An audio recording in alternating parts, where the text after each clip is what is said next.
بسم الله الرحمن الرحيم। এই স্থানটির নাম সোহরাওয়ার্দী উদ্যান। পূর্বে এর নাম ছিল রেসকোর্স ময়দান, যেখানে একসময় শেখ মুজিবুর রহমান ৭ মার্চের ভাষণ দিয়েছিল, স্বাধীনতার ডাক দিয়েছিল। আজকে সেই ময়দানে এসে দেখলাম যে এখানে একটি স্থাপনা আছে, আমার পিছনে দেখছেন এখানে একটি স্থাপনা আছে, এবং এর আশেপাশে, এই ময়দানটির আশেপাশে বিভিন্ন স্থাপনা, সরকারি বিভিন্ন স্থাপনা তৈরি হচ্ছে, যার কারণে ময়দানটি এখন ছোট হয়ে এসেছে। এবং আমার পিছনে এখন দেখছেন এখানে আছে সেই বিখ্যাত রমনা কালী মন্দির, যেখানে হিন্দু সম্প্রদায়ের লোকজন এখানে পুজো করে।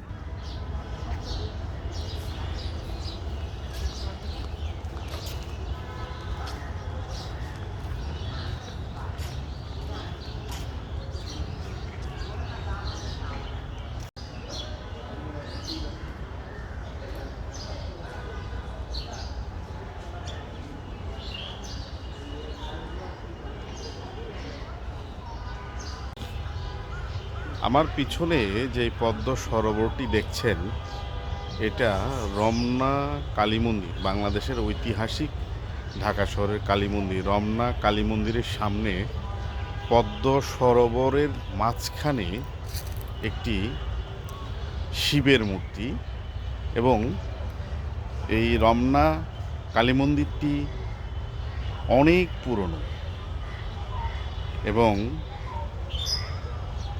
যে পদ্ম সরোবর দেখছেন এখানে সাদা পদ্ম আছে, লাল পদ্ম আছে, তার মাঝখানে অনেক সুন্দর মূর্তি। এখানে সনাতন ধর্মের লোকজন এখানে পুজো করে, সকাল বিকাল সন্ধ্যা 3 বেলায় পুজো করে। ঢাকা শহরের মাঝখানে পুকুর, পদ্ম সরোবর, শিব মূর্তি, ঐতিহাসিকভাবেই এটি এখানে প্রতিস্থাপিত হয়েছে। সবাই দেখতে পারেন, ভালো লাগবে। আর সনাতন ধর্মের লোকজন যারা আছে তারাই কালী মন্দিরে আসবেন এবং তাদের ধর্মীয় আচারগুলি পালন করবেন।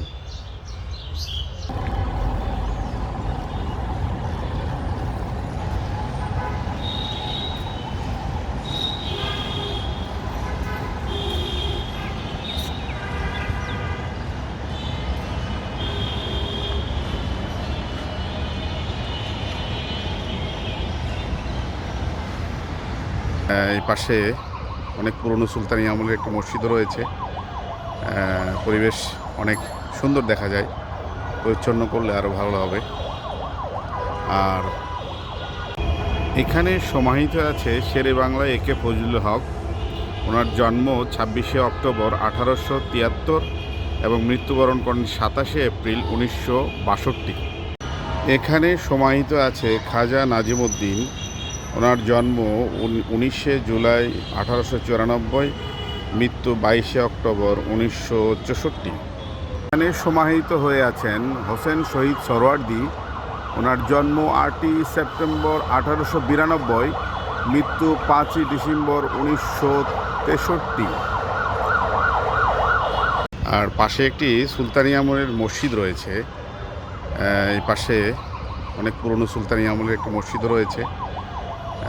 পরিবেশ অনেক সুন্দর দেখা যায়, পরিচ্ছন্ন করলে আরও ভালো হবে। আর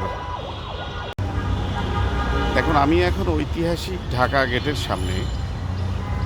এইটা সুলতানি আমলের ঢাকার প্রবেশদ্বার বলা হয়তো। সুলতানি আমলে এই পথেই, এখান থেকেই ঢাকার শুরু। এই ঢাকা গেটটি কালের পরিক্রমায় সংস্কার করা হয়েছে। এই পাশে অর্ধেক অংশ, ওই অপোজিটে দেখা যাচ্ছে অর্ধেক অংশ, খুদে মেট্রো রেল গিয়েছে। এটা হলো ঢাকা গেট সুলতানি আমলের। সুলতানি আমলের বা মোগল আমলের একটি বৃহদাকৃতির কয়েকশো টন ওজনের একটি কামানও রয়েছে। ইউনিভার্সিটি এবং হাইকোর্টের সামনে অবস্থিত। আমি এখন দাঁড়িয়ে আছি রাষ্ট্রের অক্সফোর্ড খ্যাত ঢাকা বিশ্ববিদ্যালয়ের সামনে। লর্ড কার্জনের নাম অনুসারে এই হলটিকে বলা হয়েছে কার্জন হল, যেখান থেকে যে ইউনিভার্সিটি থেকে বাংলাদেশের সকল স্বাধীনতা সংগ্রাম, স্বৈরাচারী আন্দোলন, 24-এর গণঅভ্যুত্থান এই বিশ্ববিদ্যালয় থেকেই শুরু হয়েছিল। এটি আমার পিছনে যে স্থাপনাটি, এটা হলো ঢাকা বিশ্ববিদ্যালয়ের কার্জন হল এবং এর নান্দনিকতা অনেক ঊর্ধ্বে। যারা সশরীরে এসে দেখবে তারাই বুঝবে যে নান্দনিকতা কত উজ্জ্বল। এবং এখানে সামনে কংক্রিট, কিন্তু পিছনের ভিতরে কাঠের কিছু, আমি ভিতরে গিয়েছিলাম, এখানে কাঠের কিছু আসবাব আছে যেগুলো অনেক সুন্দর এবং সেগুন গাছের তৈরি। ভিতরে ভিডিও করা যায় না। তো ধন্যবাদ ঢাকা বিশ্ববিদ্যালয় থেকে সবাইকে ধন্যবাদ।